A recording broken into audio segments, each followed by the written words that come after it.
Hello दोस्तों, स्वागत है आप सभी का आपका अपने प्यारा सा चैनल साइंस सर्किल क्लासेस में। दोस्तों, आज के इस वीडियो में हम लोग पढ़ेंगे क्लास 10th का हिस्ट्री चैप्टर नंबर भारत में राष्ट्रवाद है। ठीक है, तो इसका बहुत ही महत्वपूर्ण ऑब्जेक्टिव क्वेश्चंस करेंगे और ये न केवल आपको बिहार बोर्ड के एग्जाम्स में देखने को मिलेगा बल्कि हर एक कम्पिटिटिव एग्जाम्स में देखने को मिलेगा। तो चलिए बिना टाइम को गवाते हुए वीडियो को शुरू करते हैं। तो आज का पहला प्रश्न ये है कि सविनय अवज्ञा आंदोलन कब और किस यात्रा से शुरू हुआ था। तो सबसे पहले जान लीजिए, सविनय अवज्ञा आंदोलन जो है ये 1930 ईस्वी में शुरू हुआ था, है ना। कब हुआ था? 1930 में। और ये कौन से यात्रा से शुरू हुआ था? तो याद रखिएगा, दांडी मार्च से, दांडी यात्रा से शुरू हुआ था। और ये दांडी यात्रा एग्जैक्ट डेट पूछा जाए तो कब होगा? तो 12 मार्च 1930 से शुरू हुआ था और गुजरात के दांडी नामक जगह पे पहुंच करके 6 अप्रैल को नमक कानून जो है गांधी जी तोड़े थे। तो इसका सही जवाब हो जाएगा 1930 का दांडी यात्रा। ठीक है, सविनय अवज्ञा आंदोलन, ये भी आपको याद रखना है। नेक्स्ट क्वेश्चन देख लीजिए। क्वेश्चन नंबर 2 है, बहुत ही महत्वपूर्ण है कि राष्ट्रीय स्वयंसेवक संघ की स्थापना कब और किसने किया था। तो राष्ट्रीय स्वयंसेवक संघ की स्थापना जो है ये किसने किया था? तो याद रखिएगा, के बी हेडगेवार ने किया था 1925 ईस्वी में, है ना। तो ऑप्शन नंबर बी होगा करेक्ट जवाब। बहुत ही महत्वपूर्ण क्वेश्चन है। ठीक है, नेक्स्ट क्वेश्चन देख लीजिए। अगला प्रश्न ये है कि सिपाही विद्रोह कब हुआ था। भारत में सिपाही विद्रोह कब हुआ था? तो आप लोग को ऑलरेडी पता होगा, ये 1857 में सिपाही विद्रोह हुआ था, है ना। और इस समय भारत के वायसराय कौन थे? तो याद रखिएगा, भारत के वायसराय थे लॉर्ड लॉर्ड कैनिंग। कौन था? लॉर्ड कैनिंग था, याद रखिएगा। ठीक है, लॉर्ड कैनिंग। अगला प्रश्न देख लीजिए। अगला प्रश्न है कि फूट डालो और राज करो की नीति किसने शुरू किया था। तो ये किसने शुरू किया था? तो याद रखिएगा, अंग्रेजों ने शुरू किया था। और अंग्रेज में भी पूछा जाए तो याद रखना है, लॉर्ड कर्जन ने किया था। लॉर्ड डिवाइड एंड रूल नीति लागू किया था।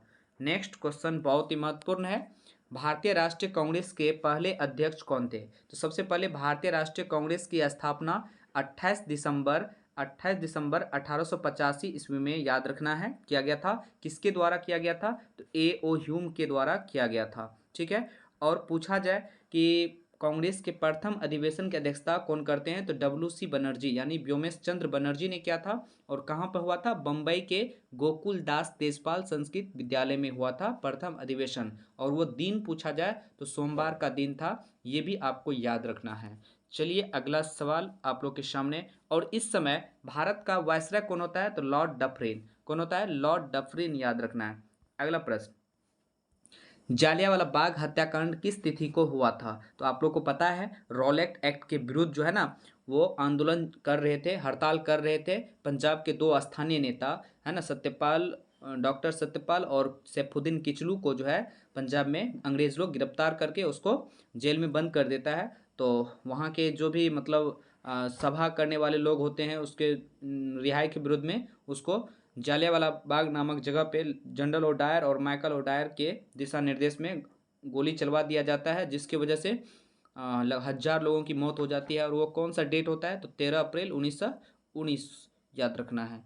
अगला प्रश्न, भारतीय राष्ट्रीय कांग्रेस की स्थापना कब और संस्थापक कौन थे? तो आप लोग को अभी तुरंत बताए हैं, 1885 ईस्वी में किया था, ए ओ ह्यूम के द्वारा किया गया था। अगला प्रश्न नेक्स्ट है, टीपू सुल्तान कहाँ के शासक थे? देखिए, टीपू सुल्तान जो है ना, ये मैसूर के शासक थे, है ना। टीपू सुल्तान मैसूर के शासक थे, याद रखना है। और ये जो है टीपू सुल्तान ये जैकोबिन क्लब के सदस्य थे, जैकोबिन क्लब के सदस्य थे, याद रखना है, बहुत ही महत्वपूर्ण है। अगला प्रश्न, गांधी जी साबरमती आश्रम की स्थापना कब किया था? तो 1915 ईस्वी में साबरमती आश्रम की स्थापना किया था, ये आपको को याद रखना है।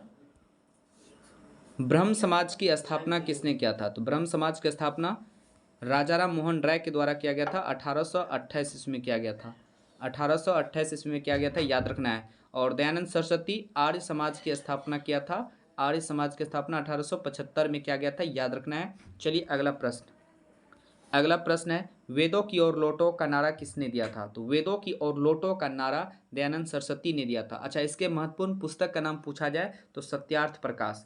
इसके महत्वपूर्ण पुस्तक का नाम क्या है? सत्यार्थ प्रकाश, याद रखना है। चलिए अगला प्रश्न, और ये सबसे पहले स्वराज शब्द दिया था, स्वराज शब्द देने वाला कौन था? तो वही दयानंद सरस्वती ही थे। ठीक है, अगला प्रश्न, हिंद स्वराज पुस्तक के लेखक कौन है? बहुत ही महत्वपूर्ण पुस्तक है और ये गांधी जी के द्वारा लिखा गया था, है ना, मोहनदास करमचंद गांधी। ठीक है, ऑप्शन नंबर डी होगा करेक्ट जवाब। अच्छा, बाल गंगाधर तिलक के द्वारा कौन सा पुस्तक लिखा गया था? वर्मा के मांडले जेल में गीता रहस्य पुस्तक लिखा गया था। कौन सा? गीता रहस्य, याद रखना है। और इसके द्वारा 2 पत्रिका भी जारी किया जाता था, मराठा और केसरी। मराठा और केसरी, मराठा याद रखना है अंग्रेजी भाषा का था और केसरी मराठी भाषा का था। ठीक है, गोपाल कृष्ण गोखले जो है एक संस्था का भी स्थापना करते हैं, servants of India society. Servants of India society के संस्थापक गोपाल कृष्ण गोखले, जो कि महात्मा गांधी जी के गुरु भी थे। अच्छा, लाला लाजपत राय आप लोग को पता होगा, इसे पंजाब केसरी के नाम से हम लोग जानते हैं। और साइमन कमीशन वापस जाओ का नारा लगाते हुए, है ना, इसका मतलब लाठी से जो है ना, लाठी चार्ज के कारण इसका क्या हो जाता है? मृत्यु हो जाता है।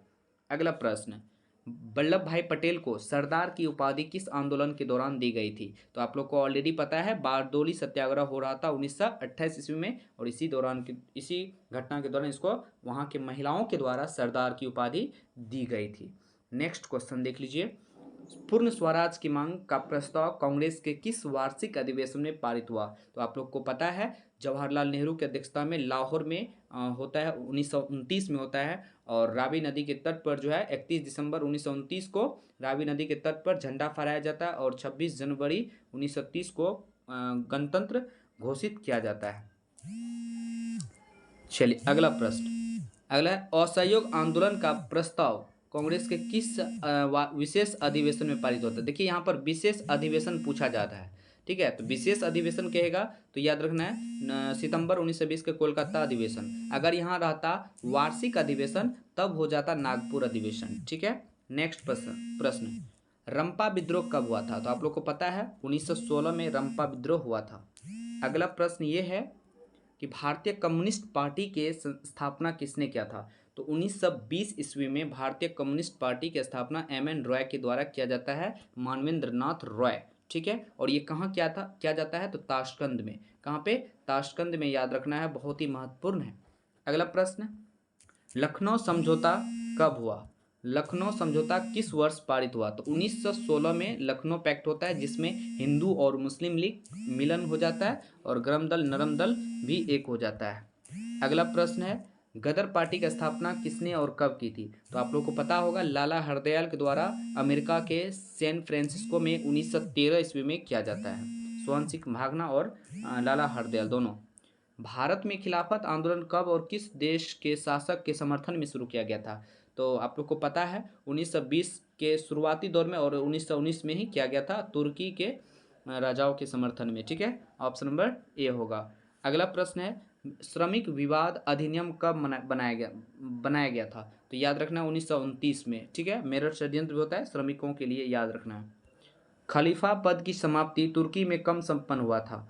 तो खलीफा पद की समाप्ति जो है आप लोग को पता है 1920 में जो है ना, खिलाफत आंदोलन के दौरान क्या हो जाता है?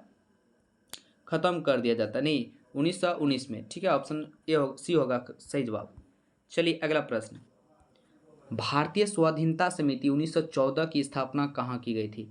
तो ये याद रखना है, भारतीय स्वाधीनता पेशावर में की गई थी। ठीक है, पेशावर में, याद रखना है। अगला प्रश्न, ताना भगत आंदोलन किन आदिवासियों में हुआ था? तो याद रखना ओरांव जनजाति में। ठीक है, ऑप्शन नंबर डी होगा करेक्ट जवाब।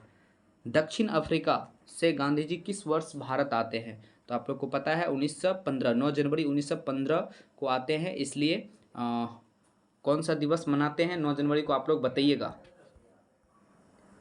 चलिए अगला प्रश्न, गांधी इरविन समझौता दिल्ली में, या दिल्ली पैक्ट भी बोला जाता है, ये कब हुआ था? तो 1931 में गांधी इरविन पैक्ट होता है ना, इसे दिल्ली समझौता भी बोला जाता है। अगला प्रश्न है, 1905 में बंगाल विभाजन किसने किया था? तो बंगाल विभाजन लॉर्ड कर्जन के द्वारा किया गया था और लॉर्ड हार्डिंग द्वितीय के द्वारा समाप्त किया गया था। अगला प्रश्न है, गांधी जी ने किस गोलमेज सम्मेलन में भाग लिया था? तो आप लोग को पता है प्रथम गोलमेज सम्मेलन होता है 1930 में, दूसरा होता है 1931 में और तीसरा होता है 1932 में। तो गांधी जी जो है दूसरा वाला में भाग लिए थे। तीनों में जो है भीमराव अम्बेडकर भाग लिए थे, याद रखना है। यहाँ पर पूछा जा रहा है आर्म्स एक्ट किसने लागू किया था, तो आर्म्स एक्ट किसने लागू किया था, तो लीटन ने लागू किया था। ऑप्शन नंबर सी होगा करेक्ट जवाब। अगला प्रश्न है बम्बई में कांग्रेस समाजवादी दल की स्थापना कब हुआ था, तो 1934 ईस्वी में, याद रखना है। ठीक है। अगला प्रश्न है जवाहरलाल नेहरू और सुभाष चंद्र बोस ने इंडिपेंडेंस लीग की स्थापना कब की गई थी, तो याद रखना है 1928 में किया था, याद रखना है इंडिपेंडेंस लीग। ठीक है। अगला प्रश्न है अली मुस्लियार ने किस विद्रोह का नेतृत्व किया था, तो याद रखना है मोपला विद्रोह, जो कि 1921 में संपन्न हुआ था, केरल के मालाबार तट पे हुआ था। ठीक है। अगला प्रश्न निम्नलिखित में से किसका नाम बादशाह खान या सीमांत गांधी के नाम से जानते हैं, या इसी को फ्रंटियर गांधी भी बोला जाता है। खान अब्दुल गफ्फार खान, जो कि सविनय अवज्ञा आंदोलन का नेतृत्व पेशावर से कर रहे थे। ठीक है। अगला प्रश्न 1911 में बंगाल विभाजन किसने वापस लिया था, तो लॉर्ड हार्डिंग ने लिया था। ऑप्शन नंबर डी होगा करेक्ट जवाब। नेक्स्ट है महात्मा गांधी को महात्मा की उपाधि किसने दी थी, तो याद रखना है रविन्द्रनाथ ठाकुर ने दिया था। ठीक है। ऑप्शन नंबर सी होगा करेक्ट जवाब। नेक्स्ट प्रश्न है चौरी चौरा कांड के बाद गांधी जी ने किस आंदोलन को बंद कर दिया, तो आप लोग को पता है असहयोग आंदोलन 1922 ईस्वी में बंद कर दिया गया। ठीक है। नेक्स्ट जालियांवाला बाग हत्याकांड के उपरांत किसका गठन किया गया था, तो याद रखना है हंटर समिति का गठन किया गया था, है ना, अंग्रेज की तरफ से। गांधी जी ने सविनय अवज्ञा आंदोलन का आरंभ किस कार्य से किया था, तो याद रखना है दांडी यात्रा से शुरू किया था। ठीक है। अगला प्रश्न है तीन कठिया पद्धति लागू था कहाँ पे, तो ये किसानों पर था। ठीक है। बिहार में चंपारण में था, और गांधी जी 1917 में चंपारण सत्याग्रह करते हैं, और भारत में पहला सत्याग्रह वही होता है। अगला प्रश्न है फॉरवर्ड ब्लॉक की स्थापना किसने किया था, तो फॉरवर्ड ब्लॉक की स्थापना सुभाष चंद्र बोस के द्वारा 1939 में किया जाता है। ठीक है। अगला प्रश्न है कि कम्युनिस्ट पार्टी की स्थापना किसने किया था, तो एम.एन. रॉय ने किया था, आप लोग को पता है 1920 में। ठीक है। अगला प्रश्न सांप्रदायिक निर्णय किसके द्वारा दिया जाता है, तो रेमजे मैकडोनाल्ड के द्वारा दिया जाता है। तो इस तरह से हम लोग इस चैप्टर का महत्वपूर्ण ऑब्जेक्टिव कर चुके हैं। तो मिलते हैं एक नए वीडियो के साथ। जय हिंद, जय भारत।